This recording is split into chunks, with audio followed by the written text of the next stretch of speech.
That's what I'm talking about. Wait! Okay, now, from the beginning. Welcome to BS, Beyond Stereotypes, a podcast about lawyers using their authentic voices to change the world.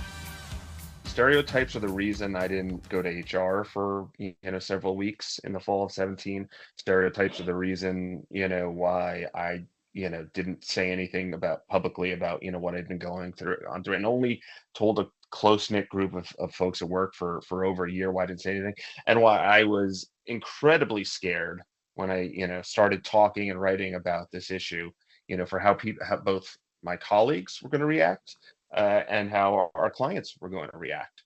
All stereotypes. And what I have learned firsthand by virtue of the fact that I have received universal support, again, from colleagues, from clients, from other attorneys, from people outside the legal profession, is that so many people can relate to these issues, either themselves directly or through a friend or a family member. I mean, mental health conditions disproportionately affect lawyers, but they affect general society at such a high rate.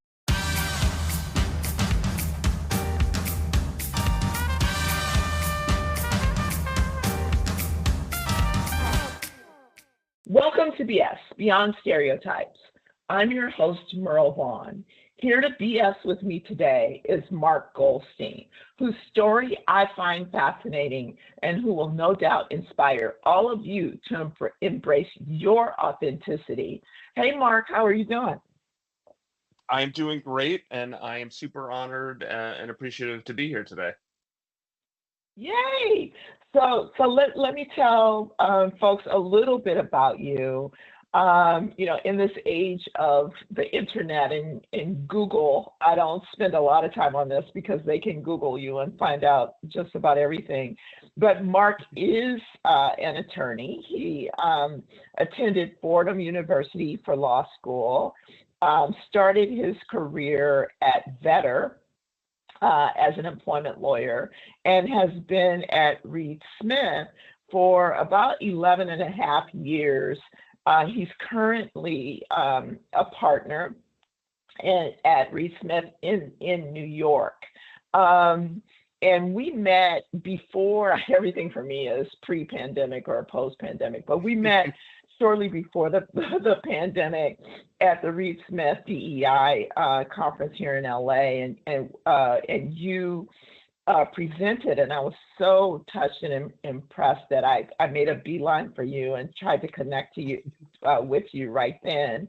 One of the things that I would like everybody to know is that you have been elected as one of the best lawyers for 2025. And also you're on the short list for the Human Storytellers of the Year for 2024. And the quote that I love about the Human Storytellers is that they say, sharing stories can save lives. And I don't know that this podcast, has or will save any lives, but I'd like to think that if a life needs to be saved, and we can help do that, that we should. So what did I miss, Mark? I think you hit the absolute highlights of it, of who I am. I'm happy to get into my story a little bit. It's funny, we did meet in LA now 5.5 years ago, pre-pandemic. As you said, feels like a million years ago. And interestingly, that was kind of at the beginning of my openness about my mental health journey. I really hadn't kind of come out and spoken or written publicly until February of 19. So, when you and I met, and I spoke on that panel, it had been, maybe a couple of times I had spoken on it. I'd written a couple, maybe 1 or 2 articles, but I was really in the early stages, still had some fear and some fright every time I, told my story, and I now I've been doing it for, 5.5 years, and it's been just an incredible experience. I've met so many amazing people, yourself included. along the way. But if it'd be helpful to, as a starting point, I'd be happy to kind of delve into, let's call it what makes me unique. Well, and can I say this too? I did leave out that there is an article that you wrote on February 12th, or was published on February 12th, 2019 in law.com, that's entitled Scared, Ashamed, Crippled, How One Lawyer Overcame Living with Depression in Big Law. And I think everybody, who's interested would do themselves. It's a great article, and it has a lot of helpful suggestions in that. But before we talk about that, what I like to do is ask everyone.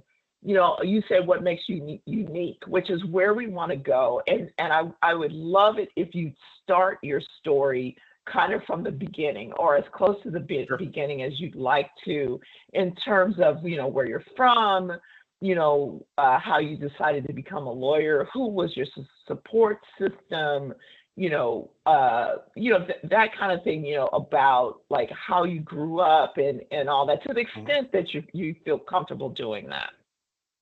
Yeah, no, absolutely. I grew up in Westchester County, New York, about 45 minutes north of New York City. It was admittedly a very, I would say, very isolated community. You kind of grow up in a bubble for many people in Westchester. There's a lot of affluence and a lot of privilege. And really, I had very little awareness, I think, of the rest of the world. Kind of growing up in a place like Westchester.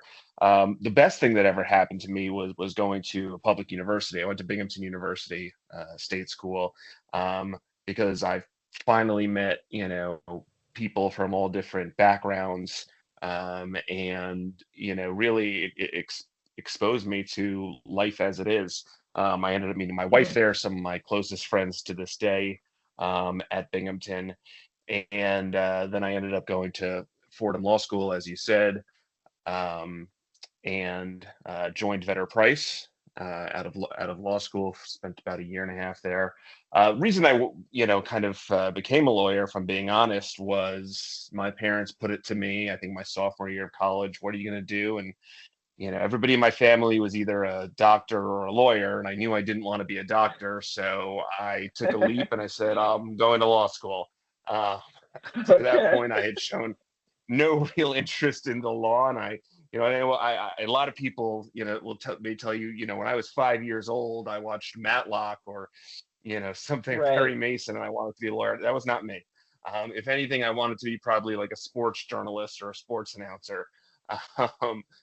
But man, you should have gone to Syracuse. I know.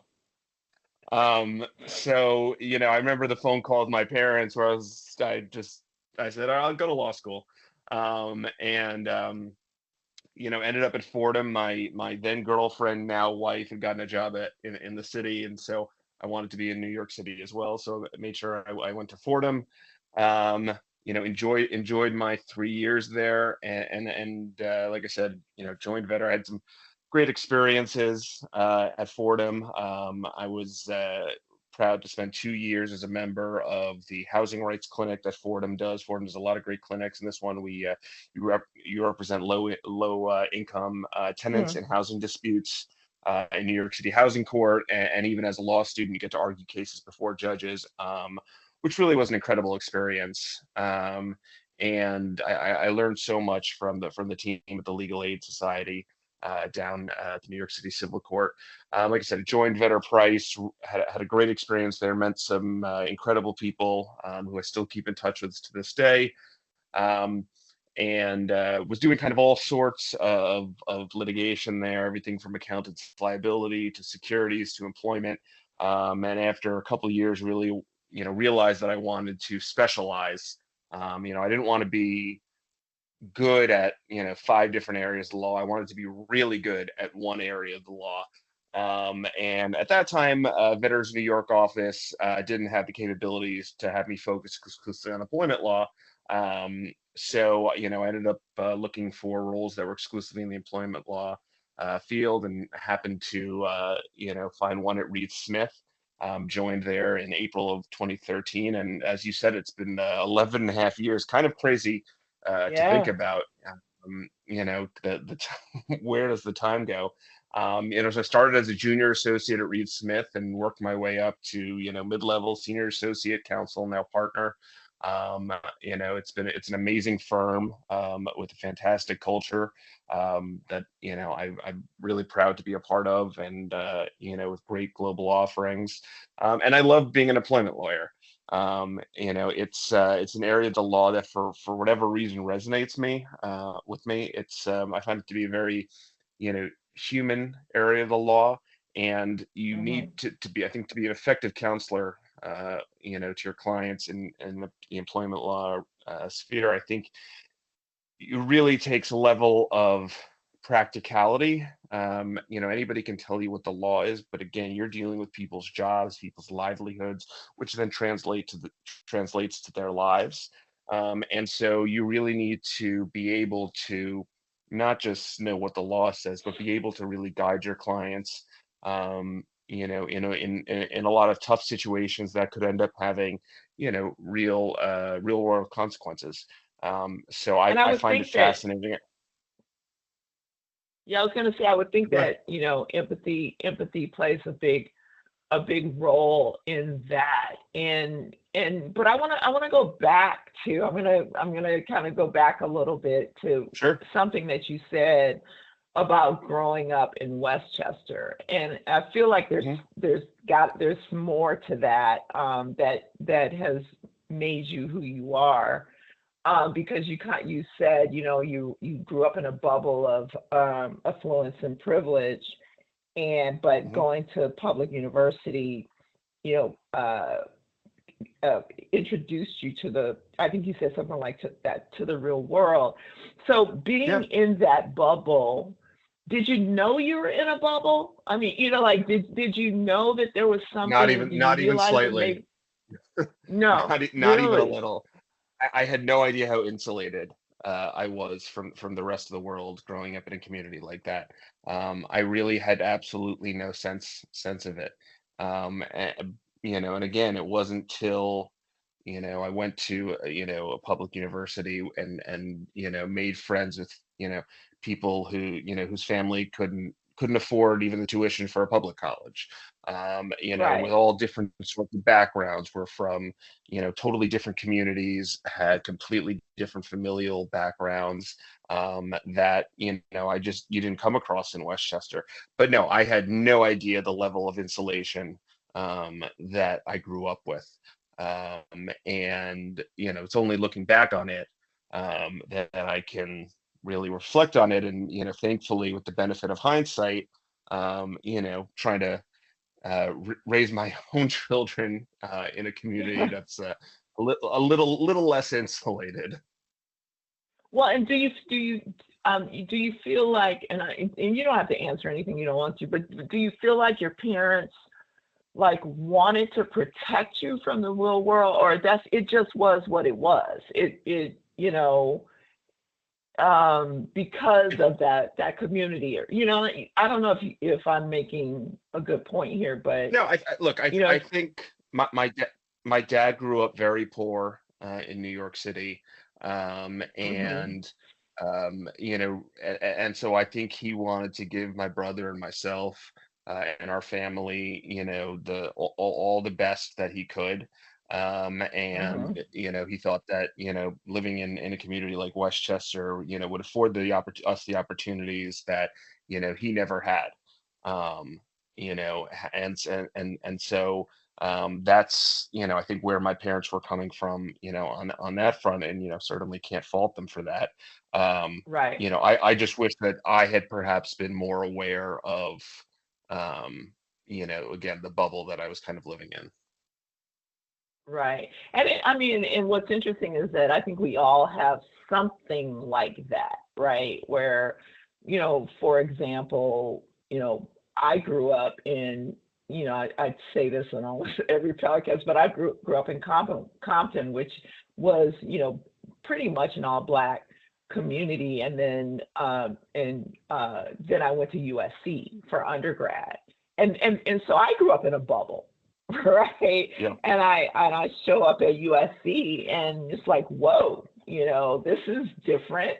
How do I navigate this with Sure. the lived experience that I have coming from where I did. And so you get to college and you're kind of confronted with this new reality. How do you feel that has affected or did affect what, where you kind of where you have ended up in your journey so far? I look, I mean, I think that it kind of changed the trajectory of my life, because what I had Mm-hmm. anticipated, what I had planned on, if I'm being completely honest, my brother went to University of Pennsylvania, obviously great college. I was certain I was going to go to the University of Pennsylvania. I Mm-hmm. did well in school. I had, good SATs, and I'm going to go to Penn. I'm going to follow my brother's footsteps. I don't know, be a doctor, lawyer, accountant. I'll move back to Westchester and, continue the cycle. And I only applied to two colleges. I applied to Penn and I applied to Binghamton as my safety school. But again, I was certain I was Mm-hmm. getting into Penn. There was no doubt in my mind. And I No can still question, right? remember that yeah, no question. Um, and I can still remember that, that day, I think it was November or December, or maybe a little bit later, but you get that early admissions email. I was in the library of my high school. This is back in, 2002 or early 2003, still on dial up. And I remember, opening the email from Penn saying that I'd gotten deferred. And I Mm, mean that, I was shocked. I had never experienced anything, anything along those lines. And right. a couple days later, I got, into Binghamton, which again was my safety school. But even on the drive up to Binghamton, I remember that August, my mom driving me up. I told myself I'm gonna transfer to Penn after a semester. That's Okay. just what's gonna happen. And I guess, quite quickly at Binghamton, I realized, this is going to sound trite, but the friends I was making, the people I was interacting with, were real people, real humans, had stories to Mm-hmm. tell, had, were people that I wanted to associate myself with, and Mm-hmm. whose values and morals seemed to be the ones that I wanted to emulate. And that's, that's what I really, appreciated about, going to a school like that. Because at Penn, not that there isn't, certainly people like that, but it is, is it, in and of its, it is have its own bit of, insulation, or going to any sort of, institution like that. So, meeting, again, people from all different walks of life, people whose parents had to, paycheck to, go paycheck to paycheck, um, Right. and really was, changed the trajectory of my life. Again, the people that I then associated myself with were totally different than the people I had grown up with. Right. And I thought, a set of values and morals that I wanted to start aligning myself with. Cool. Well, thanks for sharing that. I know I pushed you a little bit, but I appreciate your sharing No, that. So, I'm happy to say look, the best thing that ever happened to me was not getting to University of Pennsylvania. right, right. So, okay, so you become a lawyer. You move to Reed Smith, and so that was what you. I don't know how long had you been Tw- at Reed Smith 2013 when 2013, when and I then started there. Yeah. yeah. So then, like 4 years later, that your Mhm. mental health journey started, or do you feel like it had Yep. started before that? Yeah, looking back on it, it had probably started, when I was, much younger, when I was a child. But Hmm. my cognizance and awareness to it definitely did not start until the summer of 2017, heading into the fall of 2017. I had no awareness of, what was to come, and that, some of the things that I had experienced in my life, really on the front, I had no, to that point, I didn't know it was OCD. I didn't understand that it was, Mhm. I don't want to say not normal, but not something that, the obsessions, the obsessive behavior that I'd engaged in. I had no idea that was, divergent, if you will. Mhm. Mhm. Mhm. And so it was OCD but with also that led to anxiety. Yeah. So, it was the week before Labor Day of 2017. I mean, there are memories in my head from this time period that I'll, never forget, but it was the week before Labor Day of 2017, and I really can't pinpoint a specific reason why. I think it was just a confluence of events. I admittedly had not taken a vacation since I had joined the firm, which had nothing to do with Reed Smith. Mhm. They had, encouraged me to take time off. I just never did. And I think it was just a whole bunch of factors, kind of all merged together. And all of a sudden, kind of that week, I got it in my head that I must have committed malpractice at some point. And it wasn't like Mm. anybody said you screwed something up or anything along those lines. Literally, there was nothing like that. But I somehow got it in my head that I must have committed malpractice, and I needed to go and look and find out if I'd committed malpractice. So kind of towards the end of that week, before Labor Day weekend of 17, I started going through my emails and my documents, that I'd worked on over the course of my 4.5 years. And I started Oh looking wow. for any instance of malpractice. The example being, I would look through a settlement agreement. Did I draft, that was 3 years old? Did I draft the assignment provision correctly? Something that doesn't, Mm. even if I had screwed it up, wouldn't have mattered, but I Right. became obsessed with this idea that I must have committed malpractice. And look, I mean, spoiler alert, I never found any evidence of it, but that didn't stop, Right. the behavior. Um, very quickly I spiraled into becoming obsessed with this and become obsessed with checking my emails and my documents. I mean, I remember that Saturday night of Labor Day weekend, we were down at the Jersey Shore with my family. We were at a restaurant, and I went to the bathroom. I excused myself, went to the bathroom, and I spent 20 minutes in the stall looking through my emails for some instance of malpractice. And Mm. like I said, I'd had these obsessive tendencies before, not necessarily in the same exact context, but they had gone away within 24 hours. So when we got to Monday Mhm. of Labor Day weekend, and then these ideations hadn't gone away, I knew that this was different. And so that Tuesday morning, right after Labor Day, I went into I'd been seeing a therapist for about 9 months at that point. I went into my therapist. I told him what was going on, and he immediately got me in touch with a psychiatrist. The different primary difference being, one can prescribe medication, one can't. And Right. she diagnosed me with OCD, with generalized anxiety, and with severe depression. And Mm. what essentially transpired over the next 6 weeks was me really just losing control of myself. And so, most of my time was taken up, again, whether I was, at home or at work, looking for evidence of malpractice, obsessing over emails and documents. When I was at work and not, obsessing over, looking through emails and documents, I would often have panic attacks, and we have a wellness room at Reed Smith's New York office, and I would just, bring a plastic or a paper bag with me, and just sit on the couch and try to breathe into the bag. Um, Mm. at home, as a parent, as a husband, I was a shell of myself. I would just try to sleep as much as possible. I stopped being able to listen to music or podcasts or watch movies or TV, because within a minute or two of listening to a song or watching a TV show, I would hear a word, and it would make me think of a Mhm. case or a matter, Mm.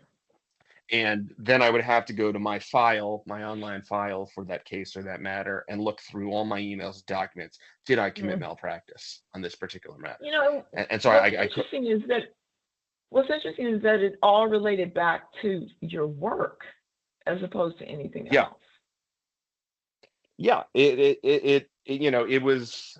I don't know why the OCD manifested itself in that way because again, I had in looking back on it now, I'm cognizant that I had exhibited symptoms of the OCD throughout my life, and one example being, I'm Jewish. I think the Goldstein gives it away, and so I had a bar mitzvah, and for anyone familiar with a bar mitzvah, the person whose bar mitzvah it is will often read a portion that week's Torah portion. You'll sing it Yeah. to the congregation or read it to the congregation.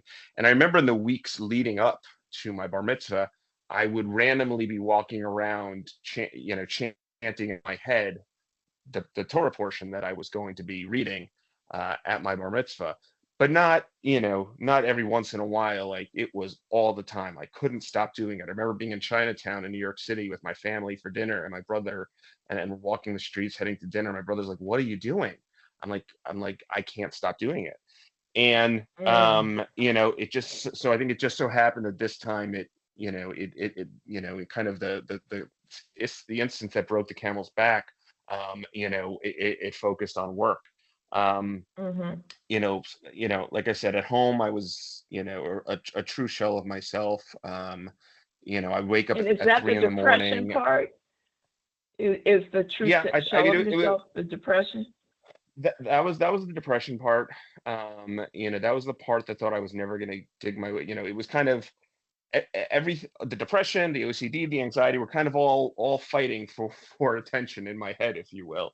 I'd wake up at like Right. 3 in the morning and tell my wife I was going to get a glass of water downstairs, and instead I'd spend 3 hours on my computer upstairs, looking for some instance of malpractice. But then the depression would take over, and I would want to sleep all day. I wouldn't want to play with my son, and it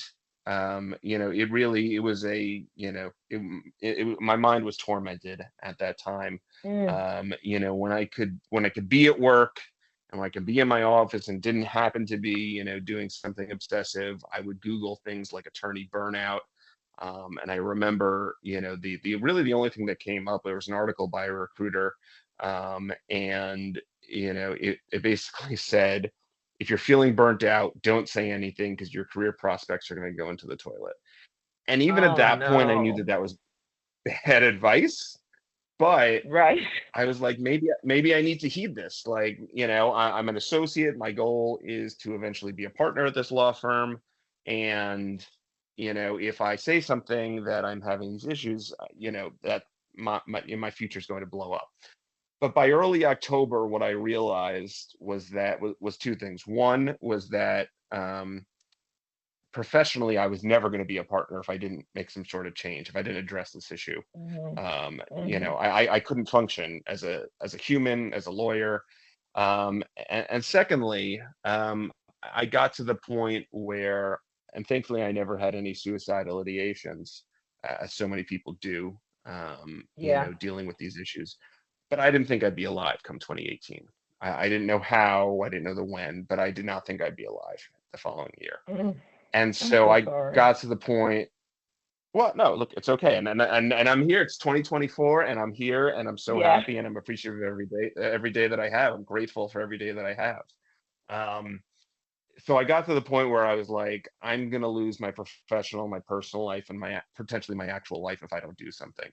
And so I went to our HR department at Reed Smith, and I talked to them about what was going on, and we agreed that a leave of absence made sense. And I talked to my wife, and I said, I don't know what's going to happen. I don't know if I'm going to go back to law.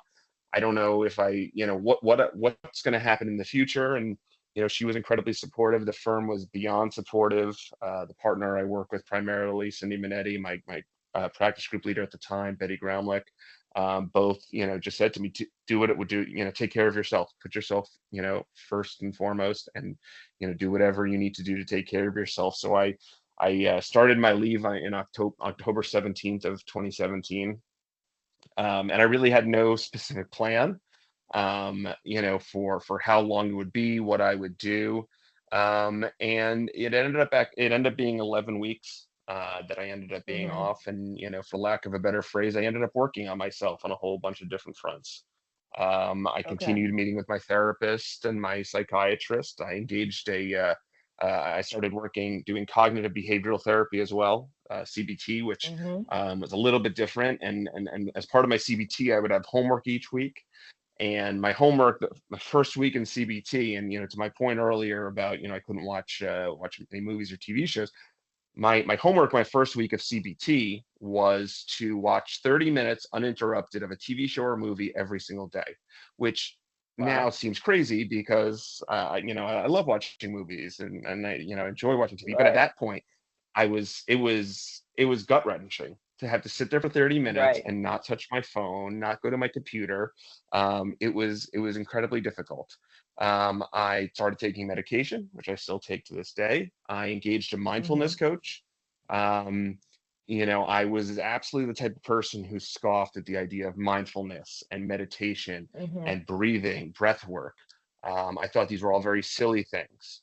We had even had a mindfulness coach come to Reed Smith a few years earlier, and I'd been sitting in on the training. And I got up after a couple minutes, and a partner said to me, why don't you stay?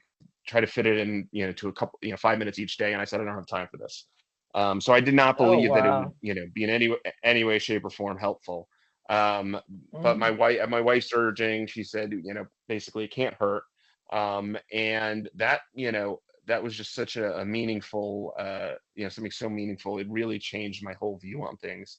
Engaging a mindfulness coach and again, just learning how to control my breathing and the power of breath work and really I say the example I give in terms of what mindfulness taught me, for anybody who's familiar with the New York City subway system at rush hour, it is Mhm. unpleasant at best. I Mhm. used to be the type of person who would throw elbows, as everybody else is doing, to try to get on the subway, to get on that train. Right. um, and I'm certainly not a perfect person. I have far to go in my journey. But what mindfulness taught me is, what? If there's somebody there who's pushing elbows and they need to get on that train, I'm gonna let them do that. You know what? Let you get on that train ahead of me. I'll take the next train. Or Right. another example, you're driving and somebody cuts you off, and maybe your first inclination is to beep at them or whatever. Take a step back, put yourself in their shoes. You don't know what they're going through. Maybe a family member was diagnosed with an illness. Yep. Maybe they're having a really terrible day. So it really, really made me focus on kindness and gratefulness and trying to pay things Mhm. forward in the world. And that was just, Mhm. such a valuable lesson. So kind of, through all those things, after about 6, 7 weeks, I started feeling better. I started feeling like myself again. I did some volunteer work as well. And, kind of all the things came together. So by early December, I started feeling like myself and decided that I was going to go back to work. And in early Wow. January, and I'll see what happens. That was pretty And I quick. was That real. was pretty quick, wasn't it? I mean, that's It quick. Because my was. understanding is like the medication usually takes 6 weeks to kick in, right? Yeah, I mean, I had started the medication, I actually tried a few different types of medications, which is, I found out Mhm. later is pretty common for people to kind of go through different combinations, before they, find one that works for them. I went through a few that were not for me, kind of left me very foggy. But I would say late September, I think I'd found, what worked for me. And so, it was about 6 to 8 weeks after starting that medication, kind of everything aligned itself. The medication, I was 6 to 8 weeks Mhm. in, I was doing, things were going well in cognitive behavioral therapy. I was learning to meditate. I was learning, mindfulness. I, enjoying, volunteering in my community. I was getting out into nature. We have a great nature reserve near where I live, and I was going there every day or every other day. And so kind of, all these things coming together, so by early mid-December, I really, I had a zeal or a zest for life again that I had not had in several months. You're so fortunate that everything worked and that you actually listened to people and were open to trying different avenues of help. Yeah, I mean, look, if I'm being honest, I had nothing to lose because I was at my Right. lowest point. Right. Right. So worst comes to, if doing some of these things didn't help it, I wasn't going to get any lower in terms of how I was feeling. So Mm. couldn't hurt. And so yeah, the next step in my journey was to go back to work and see if I could, um, take what I had learned over the previous 11 weeks about myself, and be be the person, be the lawyer, the husband, the father that I wanted to be on all these fronts. And I was really scared. I remember my first day back being Mm. really, really scared. And I sat down. I remember in the office of the partner that I work primarily with, and she said, "Look, take your time, whatever you need. We've got all the same stuff going on as when you went out. Hop back in as you want, acclimate yourself as you want." And I did. And honestly, within like about a week or so, I remember going to a court conference in Westchester, Southern District of New York, courthouse in Westchester, and we had an oral argument on a discovery motion. I felt great about it. I felt like it went really Great. well. It did go well, and I was like, I feel like myself, and I'm really enjoying this. Wow. And as the weeks and the months passed, I felt more confident in myself, again, on both a personal and a professional front. And, what was actually serendipitous was that summer, I learned through a Law 360 article, I should have known, but I didn't, that Reed Smith had a disability inclusion group, the acronym for which is Right. LEADERS. And so I joined LEADERS in August of 2018, and that was a watershed moment for me, because I met so many amazing people at the firm, who had physical disabilities. Some had mental health disabilities, some had none but wanted to simply be an ally. And Mm-hmm. that was just amazing because I met other people who could relate to the situation that I had gone through. And Mm-hmm. honestly, in the fall of 17, I felt so isolated. I felt so alone. I didn't think that there were any resources out there that could help me. And, it was amazing joining this group of people who, by all outward appearances, were, so many of whom were the pictures of success. They were partners at a global law Right. firm with good books of business. And, in my mind, I couldn't imagine how they could ever have any sort of mental health concerns Mm-hmm. or issues. And so it was so eye-opening to me to see that no, there are people that can relate to this. There are a lot of people that can relate to this. Yep. And through LEADERS, that was really, like I said, a turning point in my life and in terms of my mental health journey, because I spent the next few months being active in the group and meeting some incredible people, and talking with some people who had gone through similar things to what I had gone through. And what I realized, kind of towards the end of 2018, was that, I was inspired by some other folks who had, a friend of mine who's a partner at McDermott.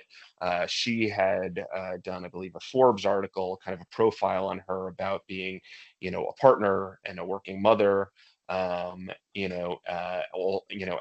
at the same time, a lawyer. And I really appreciated the openness that she had, and that I had seen some other lawyers have in similar issues of humanizing themselves. And I thought, Mm-hmm.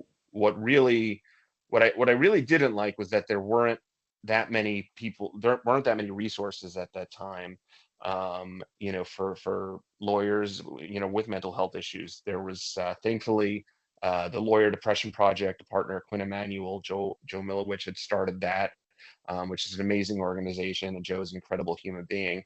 Um, but I still, I still thought there needed to be more stories out there, Mm-hmm. more narratives, and I felt empowered because I was being, I knew it was around the time that I was being promoted to counsel. So I moved from associate to counsel, and which the firm did, my first year back. I felt, Mm-hmm. confident in my professional abilities, And I felt like this is a story I'm okay telling, and I want to tell the world if there's anybody who wants to listen. Um, Yeah. and And I'm so glad so it you was. did. I'm so glad that you told your story, because that's the thing. It's like, it's becoming easier now, I think, for people to tell their stories, especially, the younger generation they have no problem sharing on Instagram and TikTok and all kinds of stuff about what's really going on with them. But it's Mhm. even more special or significant, I think, for this podcast that in this in the legal arena that you decided to do that. And I know that you're passionate about mental health issues in the legal industry, Mhm. and that you're also now a sought after speaker and thought leader in that area. And so, and then it was shortly after that you were made partner, right? Yeah. So each of my first 2 years back from I was promoted. So I was promoted at Mm-hmm. the end of 2018 to counsel, and then promoted at the end of 2019 to partner. So really spoke to the firm's commitment to these issues, that they were walking the walk, talking the talk. That I was, on the one hand, publicizing my journey. On the other hand, they were promoting me, they were supporting me. So that really was, a great vote of confidence to be able to continue to share my story. And that's why, around, it was, roughly Christmas time of 2018. I remember telling my wife, hey, I think I want to, write something. I think I want to go public with this again, to the extent that anybody's interested. And, we had a good conversation about it. And, I remember coming into work one morning and just, spewing out about 2,000 words, that, Mm-hmm. as you said, ended up getting published in the American Lawyer. And, then I decided, you know what, maybe I'll take this on the road and try my hand at, speaking at these issues. And again, that's how we met that April, in Right. Los Angeles. And so, that's, I do, yeah, as you said, I do a lot of that, kind of, the dualities to my practice, which, I love being an employment lawyer. I'm passionate about it, and I wouldn't trade that for anything in the world. But I also enjoy, the other part of my professional life, which is the mental health related aspect, which is, speaking at different, for different organizations and different events. We started a mental health task force, a specific, we had leaders, as I said, the disability inclusion group, and then we decided to create a specific inclusion group just focusing on mental health. So we launched that in January of 2020, and I'm proud to be the partner chair of our mental health task force. We have several hundred members within the firm. We do an annual summit on the kind of legal, on mental health issues in the legal industry. And it's I'm just so grateful, frankly, that I Mm-hmm. get to do this, that I'm in a position, I'm a state where I can talk about what happened. Because I didn't know that, there was a time where I didn't know that that would happen. And I'm cognizant, frankly, that this is, people with mental health conditions, it's just, there's cycles. Sometimes you're up and you're feeling great, and thankfully I've been feeling great for a really long time. There could be downs, and Mm-hmm. I'm a cognizant. So when I'm feeling good, when I'm feeling up, I want to, I want to shout it from the rooftops, and I want to say so, and I want to, I want to, be part of a movement, in the legal industry, and more broadly, small part of a movement to, destigmatize these sorts of issues. And it's, been wonderful over the past few years seeing, notable individuals, in particular Naomi Osaka and other, Mm-hmm. celebrities, talk about their mental, health journey and their mental health struggles, and start to normalize these conversations. And that's just been, absolutely fantastic to see. Well, and it makes sense that high pressure situations, and athletes and, like Simone Biles, Hmm. overcame I mean, I can't even imagine doing flips and not feeling right, Yeah.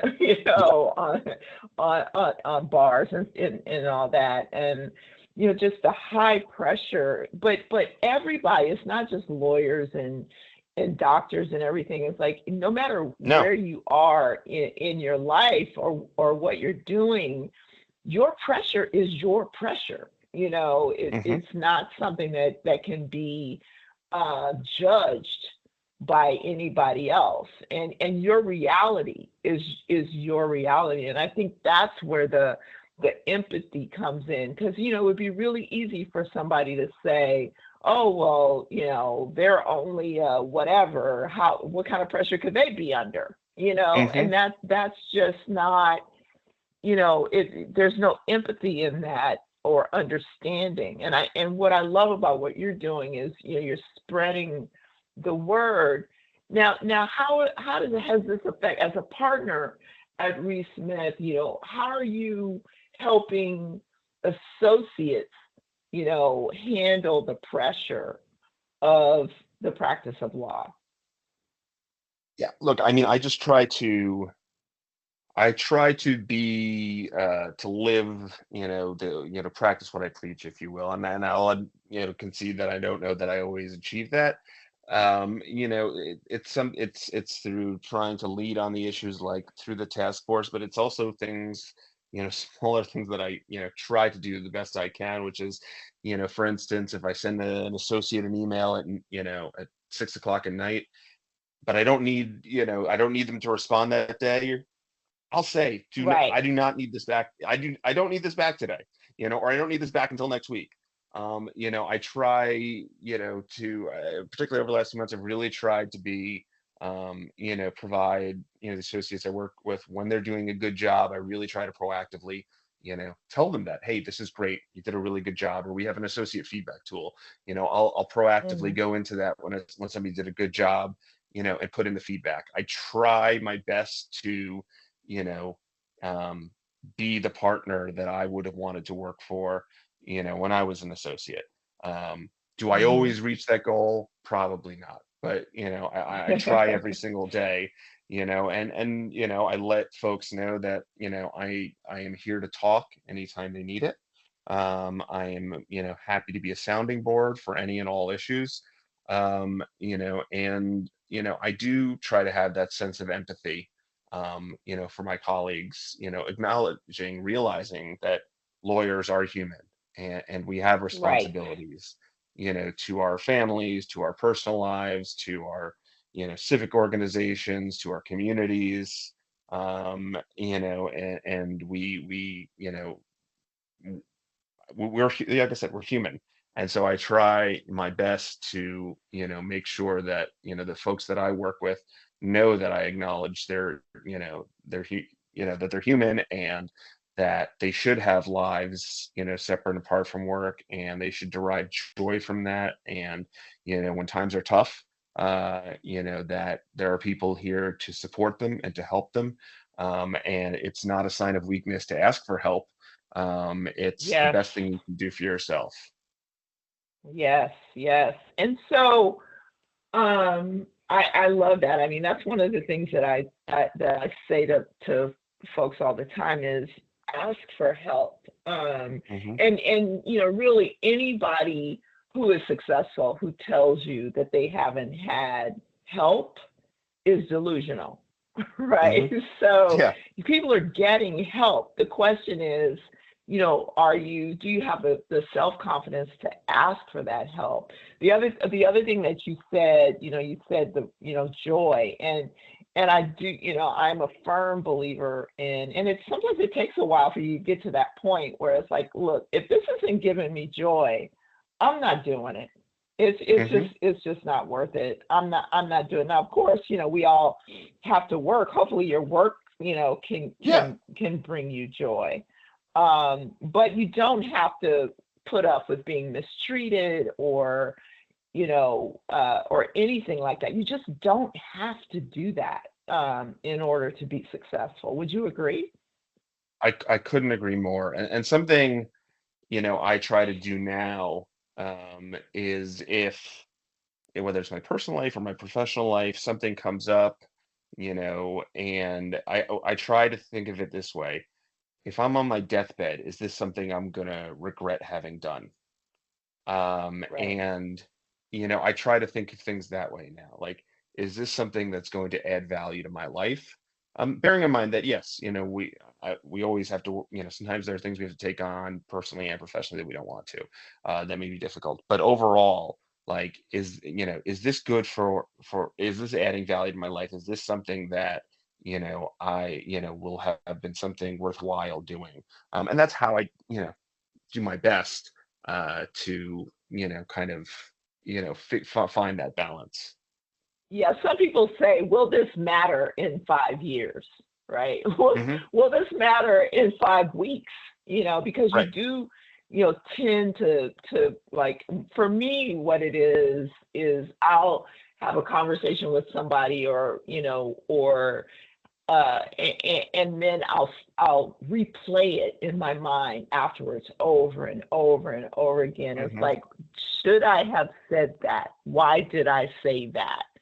And then when I start to go into that spiral, then I say to myself, Merle, they probably were so interested in themselves that they didn't even hear what you said. But Hmm. but two, you know, they probably didn't give it a second thought. That And that's and and that's absolutely right. yeah, The things you yeah. And prognosticate about and you spiral about, and I don't mean you and you specifically, I mean the right. general you, are rarely the things, are rarely things that you should, be concerned about. I was talking to somebody recently, and they said something like, "Oh, I'm sure you noticed that I said, made some sort of statement, said something." They felt like what they had said was odd or not consistent with what they actually thought. I was like, I actually didn't even notice. And they're like, oh, okay, I guess I didn't need Right. to spend 2 days in my head spiraling out the fact that I Exactly. said, something this way. I was like, yeah, I hadn't even noticed that. Something I tell my son, when he's playing, when he's pitching in baseball, but I think is generally true, is I tell him, look, you can only control what you can control. So control the Yep. things that you can control, and whatever's going to fall in place around you and how other people are going to respond or react, that's going to happen. You can control your actions, you can control your response, and everything beyond that, whatever is going to happen is going to happen. Yes, you can. The only thing you can control, only person you can control is you, Yep. right? I mean, I went through a point, several years ago before I became a recruiter, where it was pretty low. And I just happened, and my mother had passed away, and some other things had happened. And I happened to fall like into Buddhism, SGI Buddhism. I was taking my daughter to music lessons, and the teacher was Buddhist, and I would just read her magazines, and I started practicing Buddhism, and it was the best thing that there was something about the chanting and the Hmm. vibrations of that, and doing it with a group of people, Hmm. and just the philosophy, of you can only control what you can control, and celebrate love yourself and celebrate others. And there's all kinds of stuff. Let bad feelings pass through you like the flu, and Hmm. just things like that really pulled me out of a really tough time. And it sounds like your mindfulness coaching and Yes. is pretty much very similar to that. Yes, no, absolutely. It just made me so appreciative of things that I had never even considered beforehand. And again, the power simply of one's own breath, the power to clear one's own mind, and say, look, I said this thing, I'm not sure how it went across, or did I do a good enough job on this? And then to be able, to say, you know what, it's over, it's done with.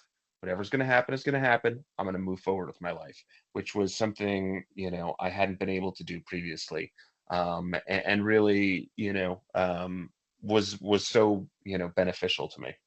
And so this podcast is called BS Beyond Stereotypes, and I haven't like mentioned stereotypes or out you about stereotypes because everything that you've said, we've talked about to me is just so important.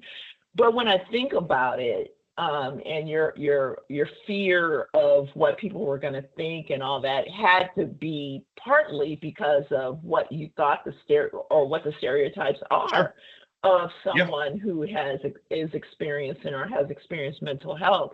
We're almost out of time, but would you kind of touch on like stereotypes in mental health and how the advice that you would give, how you got past them, how you've gotten beyond them, and you've talked about that a little bit, but also how you would advise or hope that the people listening would be able to find ways to get beyond those stereotypes themselves.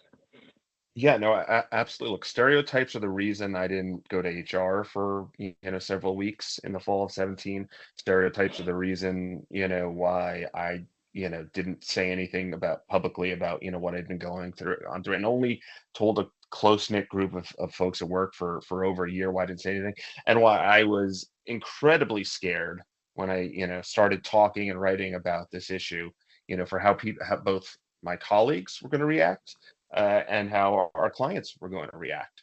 All stereotypes. And what I have learned firsthand by virtue of the fact that I have received universal support, again, from colleagues, from clients, from other attorneys, from people outside the legal profession, is that so many people can relate to these issues, either themselves directly or through a friend or a family member. I mean, mental health conditions disproportionately affect lawyers, but they affect general society at such a high rate. And probably the statistics are low because people are afraid to, come forward and say, I need help. So what I would say is, there are so many people. If you're in a situation where you feel like you're struggling, or a friend or a family member is struggling, know that you are so not alone.